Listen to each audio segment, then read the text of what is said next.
welcome to the channel. Today we're going to be doing another episode of I Suck at Pinball, Pinball 101.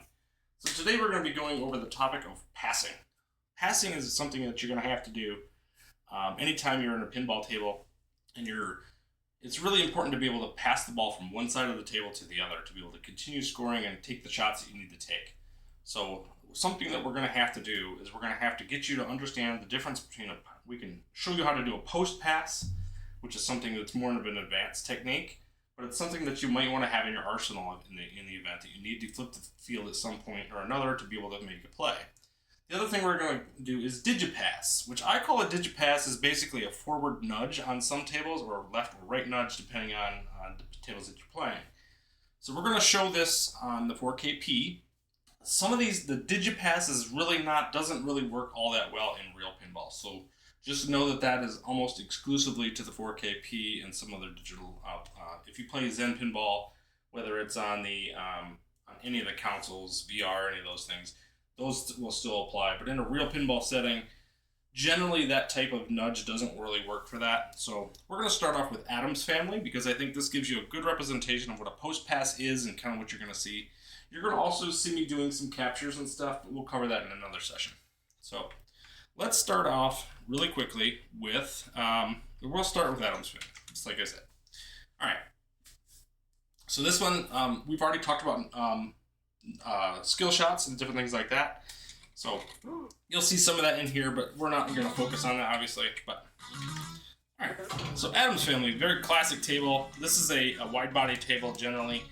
So it would have been a lot wider than this in real life. It has been squished a little bit, and that's why it's a little bit shorter on the top of the playfield here to kind of keep that width without skewing it in other ways. So we're going to go ahead and plunge the ball, and we're going to get it down to our flippers. Okay, so now we have it on the right flipper here. What we're going to try to do is do a post pass. So we want to get this ball from here to here, and we want to do that in the most effective way possible. So this is an advanced technique that you're going to want to do eventually, but you're going to basically let go of the right flipper and then flip it almost immediately because you want this ball to jump up, hit this post, and actually jump over to the other side. It's not always a perfect thing, but if the idea is that you get it from there to there, you can do this in multi-ball, and especially in really difficult multi-balls like Adam's Family. There's a shot in the multi-ball here where you're taking a shot from the left flipper into this vault. And during that process, you're going to want to post pass this shot from this side to this side. And it can be very difficult to do, but it's where the big points are. So here we're going to try to execute it. That was too much. And you see I lost the ball. So, it's not going to happen every time.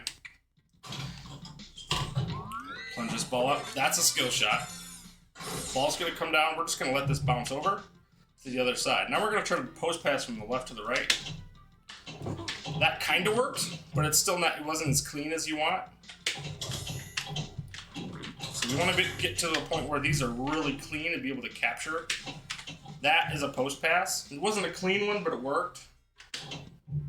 And so you can kind of release and snap. And this game actually has a lot more inertia to it one way or the other. And actually, if you play this game on Pinball FX without the Switch or the 4KP's physics engine, it's actually even harder to do on there. So let's jump out. We will try a different game to kind of show that a little bit differently. And then we'll show kind of what the Digiti Pass is as well. So we're going to do Arabian Nights. Is that a good one to do it? Let's do it on that one. The brand new table, Totan, good table. We'll show it on here. This also will show a little bit of, we can do orbits. When you do an orbit, sometimes you can actually get the ball to go all the way around. That's going to be per table, so it can be a really tricky thing to show. We're going to go ahead and plunge the ball here. Shoot up the orbit. And this ball's going to come all the way down this right orbit, and I'm just going to let it go. I'm not going to flip anything. See that? How it jumped across? That's actually a dead flip. But here I'm going to do the post pass. That is a pretty aggressive post pass, but you can do it obviously. So that's a post pass to the left flipper, and again, that's a pretty quick one when you don't really get a chance to capture it necessarily. So, really tricky thing to do. Next thing we want to do is we want to show how we can pass from one side to the other with a forward nudge.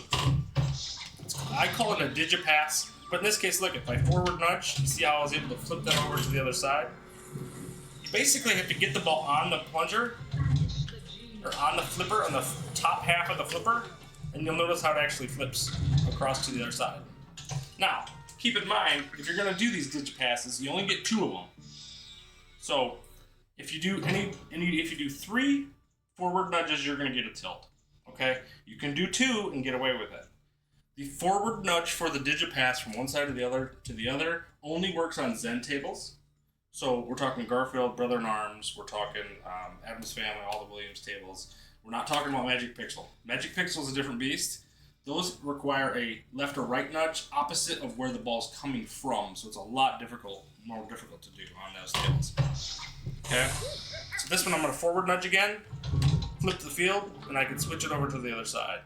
Now if I wanted to, I could do a post pass like that. Not a very clean one, but it worked. Post pass to the other side, and then I can shoot that from the other side. So those are skills that you're going to want in your arsenal. I want to flip this over and then throw it up the tiger loop. Again, I can dead flip that over and then shoot it up the orbit. This is going to roll around on a capture. And then say I wanted to go up that side again, I could post pass, or I could do it like a forward nudge again to flip it over to the other side. So those are the types of things you're going to start to see.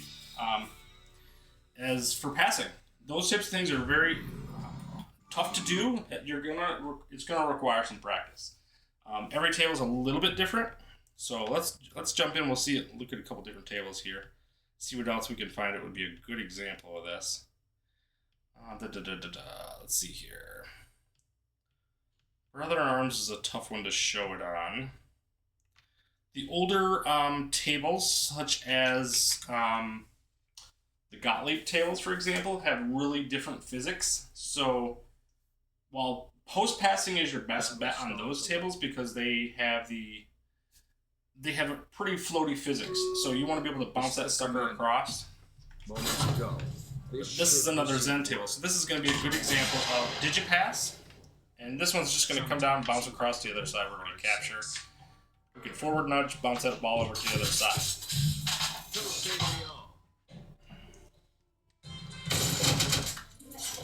And this one too, you get lots of good instances. There's another forward nudge and a shot. Forward nudge and a shot. If we do it a third time, tilt.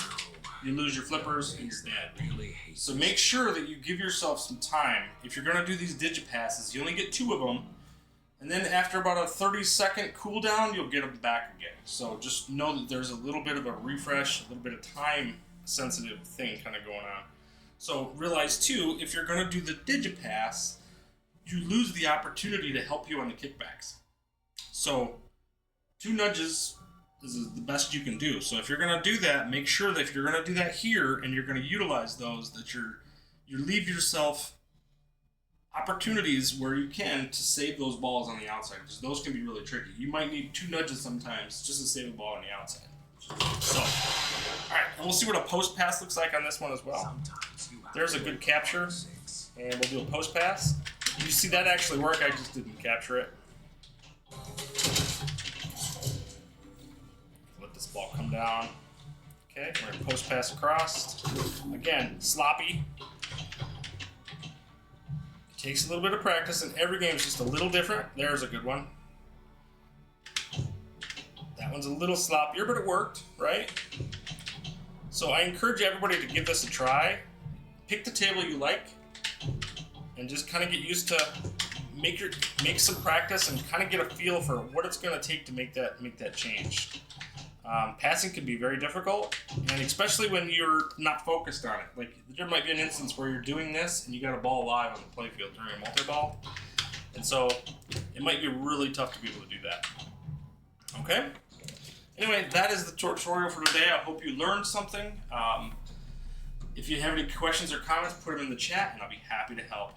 And as always, you only need 1 ball for greatness. Keep plunging.